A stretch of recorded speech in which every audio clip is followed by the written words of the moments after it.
Morning peeps, good morning everyone. How's everyone doing? Hopefully you guys are all doing well. Don't forget, if you're new to the channel, like, share, subscribe. We're back with the lives, Monday session lives. We haven't done one in a couple of weeks, but we're back tonight, people. 7:30 p.m. start. The link's already up, so if you want to jump the queue and get a question in now, you can do that. But yeah, I'll see you guys at 7:30 p.m. Me and G-Man did our top 10 pound for pound rankings video the other day. I'll put the link up here somewhere. Go and give it a watch if you haven't done so. He didn't have Devin Haney in his, which I thought was pretty harsh. I didn't have Canelo in mine. Apart from that, we had the same other 9 fighters in slightly different orders. But yeah, give the video a watch. Tell me what you think. Put your top 10 rankings in there as well. Like, I really hate when people say rubbish list. I'm like, well, 1 second. Put your 10 down so I can say that about yours. But yeah, I'll put the link up here somewhere. Go and give it a watch. You guys are liking these top 10 videos. We are going to do top 10 pound for pound British fighters, which seems very, very difficult. Like in my head, I'm thinking, who's a banker? Like Wardley's a banker. Nick Ball's a banker. Who am I forgetting? Wow.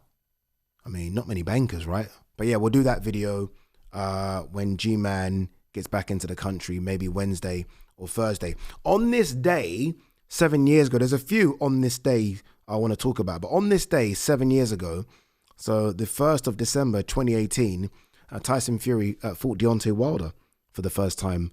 That semi-controversial draw. That moment that everyone has memed and spoken about. I watched it again the other day.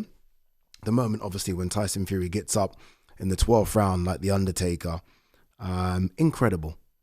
Like, say what you want about Tyson Fury. I know he rubs people up the wrong way sometimes, but geez, like that fight, that build-up was just sensational. And then obviously they had that second fight, which was incredible. Maybe the third fight was the best. But yeah, on this day, 7 years ago, Tyson Fury, a big underdog, went to America and beat Deontay Wilder. And then on this day, nearly a decade ago, was the Vladimir Klitschko fight in Dusseldorf, where he went to Germany and dethroned the long reigning champion. Like, I don't think Vladimir Klitschko had lost for like, I'm going to say 9 years. And Tyson Fury did that again as an underdog. Like, he's had a couple of really big wins as underdog. And I count that first Wilder fight as a win. But yeah, let's hope we have one more knock in Tyson Fury. I think we will. I do think we are going to get the AJ fight. We'll see. AJ's got to get past Jake Paul first. And then this fight against question mark in February. That Jake Paul fight is coming up. Jews, that Jake Paul fight is coming up really quick. When is it? December 19th, right? 2.5 weeks. 2.5 weeks time. I'm still not sure if I'm going to it. I'm not sure if I'm going to that or obviously the fight card in Nigeria, Okoli Adelaide. I will let you guys know as soon as I know. All right, let's have a look and see what there is to talk about today before we talk about Ben Whittaker. Obviously, we are going to talk about the surgeon and that surgical performance he put on, but let's see if there are any other stories. This one. Always thirsty. Alexander Usyk says loss of heavyweight belt is only temporary. I don't know what he's doing. By the way, this is Usyk speaking to the media at the WBC convention. Everyone is in Thailand at the moment for this convention. I don't know what Usyk's doing. I have no idea what the plan is here. Obviously, he's given up this belt, which has obviously been given to Fabio Wardley, or Fabio Wardley's been elevated to full champion, which I hate. I don't like it. I want Fabio to win that belt in a fight. So I don't understand why you can't just almost make the belt vacant and then Fabio fights the next man down, whoever's ranked number 2. Is it Moses Atama? I don't know, but that's how a belt should be won, not someone just being elevated. I hate that. But yeah, I don't know what the plan is for Alexander Usyk. I do believe that if Joseph Parker won that night, minus the cocaine issue, Joseph Parker would be fighting Alexander Usyk. But yeah, I don't know. I don't know what's going on. I don't know if Usyk is waiting for Fury. I'm not quite sure. The there's no one else, is there? I mean, you look at the list and he's not going to fight Martin Bakole. He's not going to fight Frank Sanchez. We obviously don't need to see the Dubois fight again. He's not going to fight AJ, especially now AJ's kind of part of his camp, if you like. Who have I missed out? If I said Agit Kabayel, obviously Agit Kabayel's got this fight in January in Germany. I don't know what Usyk's doing. But it's good to know that he still wants to fight, because I do think there's still... I mean, when you're as good as Usyk and you're dealing with the fighters the way Usyk's dealing with them, it's difficult to say retire when there is so much money in the sport and you're still very, very, very good. But yeah, we'll see. Household name, Ben Whittaker, and what it means to be a star. All right, let's talk about the surgeon who destroyed Benjamin Gavazi. Now, obviously, look, there were 1,000 levels between these two, but Ben Whittaker in the past, and this is the difference now, and I think this is the key difference, Ben Whittaker in the past would have played about with Benjamin Gavazi, would have done all those backhand stuff, and it would have pissed a lot of people off. Now, when he knows, okay, I'm a level above, now we're seeing a bit more spite. We're seeing him sit on his punches a bit more. And yes, you can do all that showboating stuff, but let's be clinical. So now we got a little bit, and there was, by the way, there's a couple of bits of showboating in that fight. Go and watch it back. There was a bit where he kind of pivoted off the ropes, which is still, I like that kind of stuff. I know people don't, but I love it. But now we're like, okay, get rid of him. If he is not your level, stop playing around for 3, 4, 5 rounds and just get rid of him. And again, Ben Whittaker early, and I don't know if this is an Andy Lee thing now, is okay, if you're a level above, no overtime.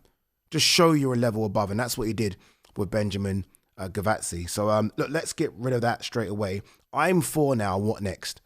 I'm so like invested in this Ben Whittaker story because I'm a big fan of Ben Whittaker.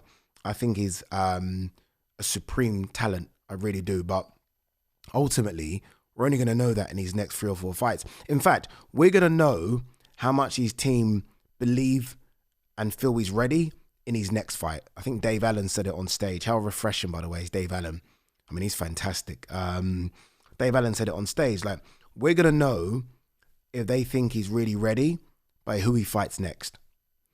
My fear, and I think Eddie's mentioned it a couple of times, is that Eddie takes him to America next, which means we're not gonna get the British fight, unless it's another Brit in America, which would be a very silly thing to do. We're not gonna get the British showdowns we want. And the issue about this British showdown thing is that there are at least, on the top of my head, 9 fighters who he could be in with next, and I think we'd all like, okay, cool. We'll take that. The most obvious one is the winner of Craig Richards versus Dan Aziz. That's the most obvious one. If you want to be a bit more adventurous, the winner of Ezra Taylor, Willie Hutchinson. If you want to be as adventurous, Lyndon Arthur European title fight. Him and Lyndon have gone back and forth for a while. So there are names out there, like names that make sense. But again, and I'll repeat what Dave Allen said, his next opponent will tell us a lot. It will tell us a lot. I don't know who his manager is, Ben. He was with 258 Management, but I'm not quite sure who his manager is, because that plays a big part in how you match him. Eddie, again, people get this wrong, I think, sometimes. I think people think Eddie picks the opponent. It's not always like that. It's a collective.